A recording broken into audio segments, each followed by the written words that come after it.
Friends, Indian coast ഗാർഡിൻ്റെ ഒരു recruitment notification വന്നിട്ടുണ്ട്. അപ്പോൾ ഇതിലേക്ക് അപേക്ഷ നൽകാനുള്ള യോഗ്യത എന്ന് പറയുന്നത് +2 ആണ്. +2 സയൻസ് എടുത്ത് പഠിച്ചിരിക്കണേ. ഓക്കെ, അങ്ങനെയുള്ളവർക്കാണ് ഇതിലേക്ക് അപ്ലൈ ചെയ്യാൻ പറ്റുക. അപ്പോൾ ഇതിലേക്ക് നമ്മൾ എങ്ങനെയാണ് അപേക്ഷ നൽകേണ്ടത്, എന്തൊക്കെയാണ് ഇതിൻ്റെ മറ്റു സ്കോപ്പുകൾ, കാര്യങ്ങളെല്ലാം വിശദമായിട്ട് നമ്മൾ പറയും. അപ്പോൾ നിലവിൽ വിളിച്ചിരിക്കുന്നത് നാവിക് ജനറൽ ഡ്യൂട്ടി എന്ന് പറയുന്ന കാറ്റഗറിയിലേക്കാണ്. ഓക്കെ, അപ്പോൾ അതിൻ്റെ എഡ്യൂക്കേഷൻ ക്വാളിഫിക്കേഷനും അത് മാത്രമല്ല, ഇതിലേക്ക് നമുക്ക് ഇപ്പം നാവികായിട്ട് നമുക്ക് ജോയിൻ ചെയ്ത് കഴിഞ്ഞാൽ നമുക്ക് 5 വർഷം കഴിഞ്ഞാൽ നമുക്ക് ഉദം നാവിക്, അതുപോലെ പ്രധാൻ നാവിക് എന്ന് പറഞ്ഞിട്ട് പ്രധാന അധികാരി വരെ ആകാനുള്ള പ്രൊമോഷൻ സാധ്യതയുള്ള പോസ്റ്റാണ്. കാരണം നിങ്ങൾക്കൂടെ കാണാം അതിൻ്റെ പീരീഡ് ഓഫ് ടൈം ഇവിടെ കൊടുത്തിട്ടുണ്ട്. അപ്പോൾ അങ്ങനെ നമ്മൾ നല്ല രീതിയിൽ സർവീസിൽ നമുക്ക് നല്ല രീതിയിലുള്ള ഒരു പ്രൊമോഷൻ സാധ്യതയോടെയുള്ള പോസ്റ്റാണ്. ജസ്റ്റ് നിങ്ങൾക്ക് +2 ആണ് ക്വാളിഫിക്കേഷൻ. ഒരുപാടൊന്നും പഠിക്കേണ്ട ആവശ്യമില്ല. ജസ്റ്റ് നിങ്ങൾ +2 പഠിച്ച ഉദ്യോഗാർത്ഥികളാണെങ്കിൽ നിങ്ങൾക്ക് ഇത് ട്രൈ ചെയ്യാവുന്നതാണ്. അതോടൊപ്പം നിലവിൽ പഠിച്ചുകൊണ്ടിരിക്കുന്ന ഉദ്യോഗാർത്ഥികൾക്കൊക്കെ മാക്സിമം ഇത് ഷെയർ ചെയ്ത് കൊടുക്കുക. അപ്പോൾ ഇത്തരത്തിൽ അവർക്ക് പഠിച്ചു കഴിഞ്ഞാൽ അതനുസരിച്ച് അപ്ലൈ ചെയ്യാനുള്ളൊക്കെ ആ ഒരു അവസരം അവർക്ക് നഷ്ടപ്പെടുത്തേണ്ട. അപ്പോൾ വർഷത്തിൽ 2 പ്രാവശ്യമാണ് ഇത് വിളിക്കുന്നത്. അപ്പോൾ ഇതിൻ്റെ A to Z കാര്യങ്ങളാണ് നമ്മൾ വീഡിയോയിൽ ഉൾപ്പെടുത്തുന്നത്. അതുകൊണ്ട് തന്നെ നിങ്ങൾ വീഡിയോ സ്കിപ്പ് ചെയ്യാതെ മുഴുവനായിട്ടും കാണുക എന്നുള്ളതാണ്. അപ്പോൾ അതിൻ്റെ ആ ഒരു പ്രൊമോഷൻ സാധ്യത എല്ലാം നമ്മൾ പറയുന്നുണ്ട്. അപ്പോൾ ഇവിടെ ഇതാണ് ഒഫീഷ്യൽ നോട്ടിഫിക്കേഷൻ, നിങ്ങൾക്ക് കൂടെ കാണാൻ പറ്റും. അപ്പോൾ നമ്മുടെ ചാനൽ നിങ്ങൾ ഇതുവരെ സബ്സ്ക്രൈബ് ചെയ്യുക, ബെല്ലൈക്കൺ എനേബിൾ ചെയ്ത് വെക്കുക. അപ്പോൾ നിങ്ങൾക്ക് നോട്ടിഫിക്കേഷനൊക്കെ കറക്റ്റായിട്ട് ലഭിക്കും. ഇപ്പോൾ നമ്മൾ റീസെൻ്റായിട്ട് ഇട്ടിരിക്കുന്ന നോട്ടിഫിക്കേഷനൊക്കെ നിങ്ങൾക്ക് നമ്മുടെ ചാനൽ വന്ന് കയറിയാൽ കഴിഞ്ഞാൽ കാണാൻ പറ്റും. നമുക്കിതിൻ്റെ നോട്ടിഫിക്കേഷൻ നോക്കാം. ഇതാണ്. അപ്പോൾ നിങ്ങൾക്ക് കാണാം, ജോയിൻ ഇന്ത്യൻ കോസ്റ്റ് ഗാർഡ് എന്ന് പറഞ്ഞിട്ട് ministry of defence NavIC general duty. ഈ പറയുന്ന coast guard enrolment personal test എന്നാണ് ഇവരുടെ എക്സാമിന് പറയുന്നത്. CGEPT എന്ന് പറയും. ഓക്കെ, അപ്പോൾ ഈ പറയുന്ന ടെസ്റ്റിലൂടെയാണ് ഇതിലേക്കുള്ള ആ ഒരു റിക്രൂട്ട്മെൻറ്റ് നടത്തുന്നത്. നിങ്ങൾക്കിവിടെ കാണാം 2024 ബാച്ചാണ്. ഓക്കെ, അപ്പോൾ 1/2024 ബാച്ചിൻ്റെ ആ കാര്യങ്ങളൊക്കെ ഇവിടെ നടന്നുകൊണ്ടിരിക്കുകയാണ്. അപ്പോൾ അതിൻ്റെ നോട്ടിഫിക്കേഷൻ കഴിഞ്ഞു, അതിലേക്ക് അപ്ലൈ ചെയ്ത് അതിൻ്റെ സെലക്ഷൻ പ്രൊസീജിയർ അങ്ങനെ കാര്യങ്ങളൊക്കെ നടന്നുകൊണ്ടിരിക്കുകയാണ്. ഓക്കെ, അപ്പോൾ അതിൻ്റെ കൂടെ തന്നെ ഇനി അടുത്തത് നമുക്കിപ്പോൾ വന്നിരിക്കുന്നത് ജനുവരിയിലാണ്. ഈ പറയുന്ന ജനുവരി അല്ലെങ്കിൽ ഫെബ്രുവരിയിലാണ് ഈ പറയുന്ന സെക്കൻഡ് സൈക്കിൾ വരുന്നത്. അപ്പോൾ ഫസ്റ്റ് വരുന്നത് നമുക്ക് ഏകദേശം അതിൻ്റെ കാര്യങ്ങളൊക്കെ ഇതിൻ്റെ സൈറ്റിൽ നമുക്ക് കാണാൻ പറ്റും. റിക്രൂട്ട്മെൻറ്റ് സൈക്കിൾ ഫസ്റ്റ് വരുന്നത് നമുക്ക് ഓഗസ്റ്റ് സെപ്റ്റംബറിലൊക്കെ ആയിരിക്കും. രണ്ടാമത് ഡിസംബർ ജനുവരിയിലൊക്കെ ആയിരിക്കും. അപ്പോൾ ഈ 2 ഇയർലി നമുക്ക് 2 റിക്രൂട്ട്മെൻ്റ് ആണ്, 2 പ്രാവശ്യമാണ് ഇത് വിളിക്കുന്നത് എന്നുള്ളതാണ് നിങ്ങൾ മനസ്സിലാക്കേണ്ടത്. ഓക്കെ, അപ്പോൾ നമുക്ക് നോക്കാം. മെയിൽ കാൻഡിഡേറ്റ്സിന് മാത്രമേ ഇതിലേക്ക് അപ്ലൈ ചെയ്യാൻ പറ്റുമെന്ന് പ്രത്യേകമായിട്ട് നിങ്ങൾ ശ്രദ്ധിക്കാം. അതോടൊപ്പം തന്നെ പോസ്റ്റിൻ്റെ നെയിമാണ് പറഞ്ഞിരിക്കുന്നത് നാവിക് ജനറൽ ഡ്യൂട്ടി, GD എന്ന് പറയും. ഇപ്പോൾ എഡ്യൂക്കേഷൻ ക്വാളിഫിക്കേഷൻ എന്ന് പറയുന്നത് +2 പാസ്സായിരിക്കും. വെറുതെ +2 പാസ്സായ പോരാ, നമ്മൾ സയൻസ് സ്ട്രീം എടുത്ത് പഠിച്ചിരിക്കണം. അതായത് മാത്സും ഫിസിക്സും നമ്മളൊരു സബ്ജക്റ്റായിട്ട് പഠിച്ചിരിക്കുക എന്നുള്ളതാണ്. മാത്സും വേണം, ഫിസിക്സും വേണം കേട്ടോ. +2 നിങ്ങൾ ആ രീതിയിൽ പഠിച്ചവരാണെങ്കിൽ നിങ്ങൾക്ക് ഇതിലേക്ക് അപ്ലൈ ചെയ്യാവുന്നതാണ്. ഇതിൻ്റെ ഏജ് ലിമിറ്റ് മിനിമം 18 വയസ്സും മാക്സിമം 22 വയസ്സ് വരെ ഇതിലേക്ക് അപ്ലൈ ചെയ്യാം. എന്നാൽ OBC ആണെങ്കിൽ 25 വയസ്സ് വരെ അപ്ലൈ ചെയ്യാം. SC/ST ആണെങ്കിൽ അവർക്ക് 27 വയസ്സ് വരെയും അപ്ലൈ ചെയ്യാം. അപ്പോൾ നിങ്ങൾ ഉദ്യോഗാർത്ഥികൾ ജനിച്ചിരിക്കേണ്ട ആ ഒരു ഡേറ്റ് ഓഫ് ബർത്തിൽ കൺഫ്യൂഷൻ ഇവിടെ നോക്കാതെ 1 സെപ്റ്റംബർ 2002 to 31 ഓഗസ്റ്റ് 2006 ഈ പറയുന്ന ഡേറ്റുകളുടെ ഉള്ളിൽ നിങ്ങൾ ജനിച്ചവരാണെങ്കിൽ നിങ്ങൾക്ക് അപ്ലൈ ചെയ്യാൻ പറ്റും. ഈ ഡേറ്റും ഉൾപ്പെടെ കേട്ടോ. ഇനി SC/ST OBC ആണെങ്കിൽ അതനുസരിച്ച് മാറും. ഏജ് റിലാക്സേഷൻ ഉണ്ടായിരിക്കും, പ്രത്യേകമായിട്ട് ശ്രദ്ധിക്കാം. ഇനി ഇതിൻ്റെ വേക്കൻസി റീജിയണൽ വൈസ് വേക്കൻസി ഇവിടെ കൊടുത്തിട്ടുണ്ട്. നിങ്ങൾക്ക് നോർത്ത് അങ്ങനെയൊക്കെ 79 വേക്കൻസി, ആകെ മൊത്തം 200 വേക്കൻസിയാണ്. നമ്മുടെ കേരളം വെസ്റ്റ് ആണ്. അപ്പോൾ കേരളം നിൽക്കണം വെസ്റ്റ്. കേരളത്തിലും അതായത് വെസ്റ്റിൽ നമുക്ക് 66 വേക്കൻസിയാണ്. അതിൽ ജനറൽ EWS OBC SC/STൻ്റെ വേക്കൻസിയൊക്കെ നിങ്ങൾക്ക് ഇവിടെ കാണാവുന്നതാണ്.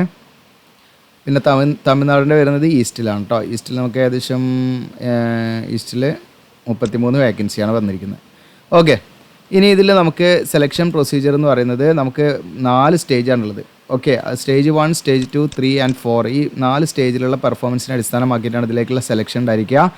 ഇതിൻ്റെ ഓൺലൈൻ അപേക്ഷയുമായി ബന്ധപ്പെട്ട് നമുക്ക് ലൈവ് ഇമേജ് ക്യാപ്ചർ ചെയ്യാനുള്ള ഒരു കാര്യമാണ് നമ്മൾ ചെയ്യണം. അതായത് നമ്മൾ just passport size photograph upload ചെയ്താൽ മാത്രം പോരാ, അതിൻ്റെ കൂടെ നമ്മൾ ലൈവ് ആയിട്ടുള്ള ഇമേജ് ക്യാപ്ചറിംഗ് പാടെ നടത്തണം. അപ്പോൾ നമ്മൾ പ്രധാനമായിട്ടും ലേറ്റസ്റ്റ് ആയിട്ടുള്ള പാസ്പോർട്ട് സൈസ് ഫോട്ടോഗ്രാഫ് അപ്ലോഡ് ചെയ്യണം. അതിൻ്റെ കൂടെ അഡീഷണലി നമ്മൾ എന്ത് ചെയ്യണം, നമ്മൾ ഈ പറയുന്ന ലൈവ് ക്യാപ്ചറിങ് നമ്മുടെ ഒരു ക്യാമറ വെബ് ക്യാം ഉപയോഗിച്ചിട്ടോ അല്ലെങ്കിൽ ഫോണിലെ ഫ്രണ്ട് ക്യാമറ ഉപയോഗിച്ചിട്ടോ നിങ്ങൾക്ക് എന്ത് ചെയ്യാം, നിങ്ങളുടെ ഇമേജ് ലൈവായിട്ട് എന്ത് ചെയ്യാം, നിങ്ങൾക്ക് എടുത്തിട്ട് നിങ്ങൾ അതിൽ ആഡ് ചെയ്യണം എന്നുള്ളതാണ്. അപ്പോൾ അതൊക്കെ നിങ്ങൾ എങ്ങനെയാണെന്നുള്ളതൊക്കെ ഞാൻ വീഡിയോ കാണിക്കുന്നുണ്ട്.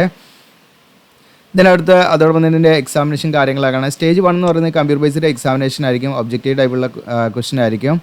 ആ സമയത്ത് തന്നെ സ്റ്റേജ് 1ൻ്റെ സമയത്ത് തന്നെ ഡോക്യുമെൻറ്റ് വെരിഫിക്കേഷൻ ഉണ്ടായിരിക്കും കേട്ടോ. ഓക്കെ, ബേസിക്കായുള്ള കാര്യങ്ങളൊക്കെ ചെക്ക് ചെയ്യും. അപ്പോൾ നമ്മൾ എലിജിബിൾ ആണെങ്കിൽ മാത്രമാണ് നമുക്ക് ഈ പറയുന്ന അടുത്ത സ്റ്റേജിലേക്ക് പോകാൻ പറ്റുള്ളൂ. ദെൻ സ്റ്റേജ് 1ൽ നമുക്ക് 2 പേപ്പറാണ് വരുന്നത്. സെക്ഷൻ 1ഉം 2 ആണ് വരുന്നത്. സെക്ഷൻ 1ൽ നമുക്കിവിടെ കാണാൻ പറ്റും മാക്സിമം 60 മാർക്കിനാണ്, 60 ക്വസ്റ്റ്യനാണ്. ഇത് ഏതൊക്കെ മേഖലയുമായി ബന്ധപ്പെട്ടാണെന്ന് വെച്ചാൽ maths, science, English, reasoning, GK 10th base ചെയ്തുള്ള സിലബസ് ആയിരിക്കും ക്വസ്റ്റ്യൻ വരിക. പിന്നെ സെക്ഷൻ 2-ൽ നമുക്ക് മാർക്ക് 50 ദെൻ ക്വസ്റ്റ്യനും 50. ഇത് മാത്സും ഫിസിക്സും ആണ്. നിങ്ങളെ +2 ലെവൽ ബേസ് ചെയ്തിട്ടായിരിക്കും അതിൻ്റെ ക്വസ്റ്റ്യൻ വരിക. ഓക്കെ, പിന്നെ ഇതിൻ്റെ സ്റ്റേജ് 2-ൻ്റെ കാര്യങ്ങളാണ്. നമ്മൾ സ്റ്റേജ് 1-ൽ എങ്ങനെയാണോ പെർഫോം ചെയ്തത് അതിൻ്റെ അടിസ്ഥാനത്തിൽ നമുക്ക് സ്റ്റേജ് 2-ലേക്ക് എന്തെങ്കിലും ഷോർട്ട് ലിസ്റ്റ് ചെയ്യപ്പെടും. സ്റ്റേജ് 2-ലേക്കുള്ള സെലക്ഷൻ നമുക്ക് ഒരു ദിവസം മുതൽ അല്ലെങ്കിൽ 2 ദിവസം വരെയൊക്കെ വരും എന്നുള്ളതാണ്. അപ്പോൾ അതിനൊക്കെയുള്ള രീതിയിൽ നമ്മൾ എന്ത് ചെയ്യണം, പോകണം എന്നുള്ളതാണ്. ഇപ്പോൾ സ്റ്റേജ് 2-ൽ നമുക്ക് അസസ്മെൻറ്റ് ഒരു അഡാപ്റ്റബിലിറ്റി ടെസ്റ്റ് ഒക്കെ ഉണ്ടായിരിക്കും. പിന്നെ അതുപോലെ തന്നെ ഫിസിക്കൽ ഫിറ്റ്നസ് ടെസ്റ്റ് ഉണ്ടായിരിക്കും സ്റ്റേജ് 2-ൽ. ഇതിൽ 1.6 കിലോമീറ്റർ നമ്മൾ എന്ത് ചെയ്യണം, 7 മിനിറ്റ് കൊണ്ട് ഓടണം. പിന്നെ 20 സ്ക്വാട്ടപ്സ് ഉണ്ടാവും, അതുപോലെ പുഷപ്സ് ഉണ്ടാവും. ഓക്കെ, ഇതൊക്കെ നമ്മൾ ബ്രേക്ക് ഇല്ലാതെ കേട്ടോ, ഇതിൽ തീരെ നമുക്ക് ബ്രേക്ക് എടുക്കാൻ പറ്റില്ല, കണ്ടിന്യൂസ് ആയി ചെയ്യേണ്ടതാണ്. അതാണ് നമുക്ക് അതിൻ്റെ ഫിസിക്കൽ ഫിറ്റ്നസ് ടെസ്റ്റ് അല്ലെങ്കിൽ എൻഡ്യൂറൻസ് ടെസ്റ്റ് ഉണ്ടായിരിക്കും. പിന്നെ അതിൻ്റെ കൂടെ തന്നെ ഡോക്യുമെൻറ്റ് വെരിഫിക്കേഷൻ ഉണ്ടായിരിക്കും. ഓക്കെ, പിന്നെ നമുക്ക് സ്റ്റേജ് 3 എന്ന് പറയുന്നത് നമുക്ക് സ്റ്റേജ് 2-ൽ നമുക്ക് എങ്ങനെയാണോ നമ്മൾ പെർഫോം ചെയ്യുന്നത് അതിൻ്റെയൊക്കെ അടിസ്ഥാനത്തിൽ നമ്മൾ എന്ത് ചെയ്യും, സ്റ്റേജ് 2-ലേക്ക് നമുക്ക് ആ ഒരു എൻട്രി കിട്ടും. അത് കഴിഞ്ഞ് സ്റ്റേജ് 2-ൽ നമുക്ക് ഈ പറയുന്ന 1 to 2 ദിവസം വരെയൊക്കെയാണ് അതിൻ്റെ പ്രോസസ്സ് വരുന്നത്. സ്റ്റേജ് 3-ൽ പ്രധാനമായിട്ടും ഡോക്യുമെൻറ്റ് വെരിഫിക്കേഷൻ വരും. പിന്നെ മെഡിക്കൽ നമ്മൾ ഫിറ്റ് ആണെന്നുള്ള കാര്യങ്ങളാണ് നോക്കുന്നത്. പിന്നെ നമുക്ക് ഈ പറയുന്ന ഡോക്യുമെൻറ്റ് വെരിഫിക്കേഷനും പോലീസ് വെരിഫിക്കേഷൻ കാര്യങ്ങളൊക്കെയാണ് അതിൽ വരിക. ഫൈനലി നമ്മൾ സ്റ്റേജ് 4 എന്ന് പറയുന്നത് ഇതിൻ്റെ ട്രെയിനിങ്ങും കാര്യങ്ങളായിട്ടാണ്. നമ്മളെല്ലാം ഓക്കെ ആണെങ്കിൽ നമ്മൾ INS ചിൽക്കയിലായിരിക്കും നമുക്ക് ട്രെയിനിങ് ഉണ്ടായിരിക്കുക. ഓക്കെ, അപ്പോൾ അതിനേക്ക് നമ്മൾ എല്ലാ ഡോക്യുമെൻറ്റ്സ് ഒക്കെ കറക്റ്റായിട്ട് കൊടുക്കണം.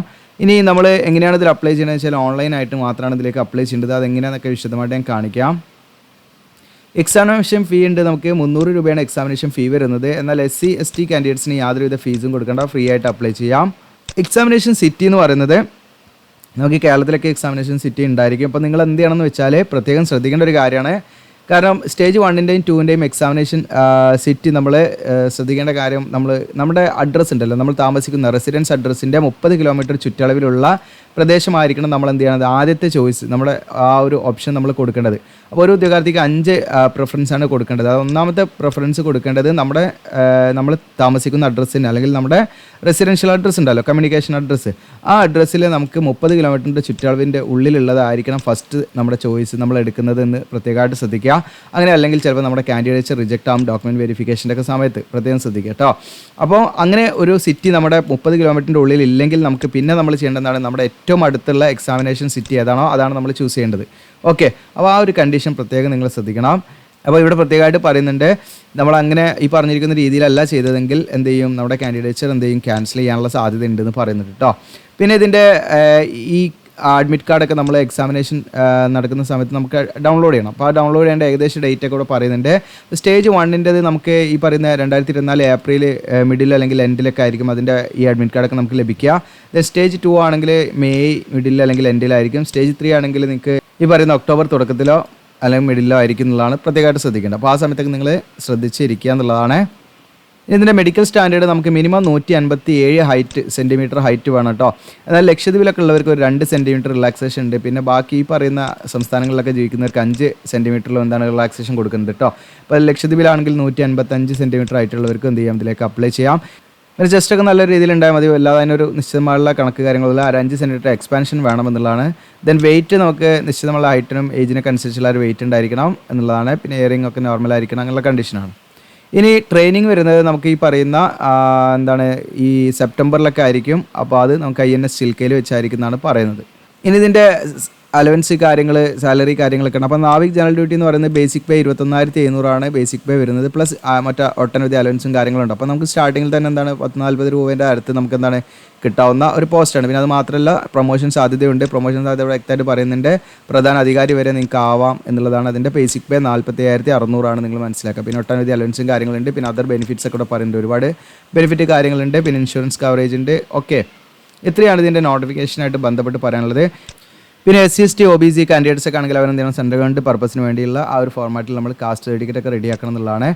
ഓക്കെ, ഇനി നമ്മൾ ഇതിലേക്ക് എങ്ങനെയാണ് നമ്മൾ അപ്ലൈ ചെയ്യേണ്ടതെന്ന് വെച്ചാൽ നമ്മൾ ഓൺലൈനായിട്ടാണ് ചെയ്യേണ്ടത്. അപ്പോൾ അതിൻ്റെ ഡേറ്റ് നമുക്ക് ആയിട്ടില്ല. ഞാൻ പറഞ്ഞു നോട്ടിഫിക്കേഷനിലെ ഡേറ്റ് നമുക്ക് ഫെബ്രുവരി 13 ഫെബ്രുവരി 13 നിങ്ങൾക്ക് ഓൺലൈനായിട്ട് നമ്മൾ അപ്ലൈ ചെയ്യുന്ന വീഡിയോ നമ്മുടെ ചാനലിൽ ചെയ്യണമെങ്കിൽ നിങ്ങൾ എന്ത് ചെയ്യുക, കമൻറ്റ് ചെയ്യുക. കൂടുതൽ കമൻറ്റ് ഒക്കെ ഉണ്ടെങ്കിൽ മാത്രമേ നമ്മൾ ചെയ്യുള്ളൂ. പിന്നെ ഇതിലേക്ക് നമുക്ക് പ്രത്യേകം നിങ്ങൾ ശ്രദ്ധിക്കേണ്ട കാര്യം എന്ന് വെച്ചാൽ ഞാൻ പറഞ്ഞു പ്രൊമോഷൻ സാധ്യതയൊക്കെ ഉണ്ട്. ഓക്കെ, നിങ്ങൾക്കിവിടെ പ്രൊമോഷൻ സാധ്യത ഇവിടെ നാവിക്കായിട്ട് നമുക്ക് കയറിയിട്ട് പ്രധാന അധികാരിയാകാനുള്ള ആ ഒരു സമയം ആദ്യത്തെ 5 വർഷം കഴിഞ്ഞാൽ നമുക്ക് എന്താ ഉദം നാവികാകാം. പിന്നെ നമുക്ക് അങ്ങനെ പ്രധാന നാവികമായിട്ട് നമുക്ക് പ്രധാന അധികാരി വരെ നമുക്കൊരു നിശ്ചിത സമയത്തിൻ്റെ ഉള്ളിൽ ആകാമെന്നുള്ളതാണ്. ഓക്കെ, 5, 4, 9. അപ്പോൾ ഏകദേശം നമുക്കൊരു 16 വർഷമൊക്കെ ഒരു സർവീസ് ആകുമ്പോഴത്തേക്ക് നമുക്ക് എന്താണ് പ്രധാന അധികാരി വരെ ആകാനുള്ള ഒരു ഓപ്ഷൻ ഇവിടെ ഉണ്ട്. ജസ്റ്റ് ഒരു +2 ക്വാളിഫിക്കേഷൻ മതി എന്ന് നിങ്ങൾ മനസ്സിലാക്കുക. അപ്പോൾ ഇത് മാക്സിമം നിങ്ങളുടെ കൂട്ടുകാരിലേക്ക് ഒന്ന് ഷെയർ ചെയ്ത് കൊടുക്കുക. നമ്മുടെ ചാനൽ നിങ്ങൾ എന്ത് ചെയ്യുക, ഒന്ന് കയറിയിട്ട് സബ്സ്ക്രൈബ് ചെയ്യുക. ഓക്കെ, നമുക്ക് ചാനൽ ഏകദേശം 48,000 സംതിങ് ആയിട്ടുള്ളൂ ഇപ്പം സബ്സ്ക്രൈബർ. അപ്പോൾ നമുക്കൊരു 1 lakhിലേക്ക് പെട്ടെന്ന് എത്തിക്കാൻ നിങ്ങളുടെ ഒരു സപ്പോർട്ടും കൂടെ വേണം. അപ്പം ഇതിൻ്റെ എല്ലാ ലിങ്കുകളും നമ്മുടെ വീഡിയോയുടെ ഡിസ്ക്രിപ്ഷനിൽ ഉണ്ടായിരിക്കും. Thank you.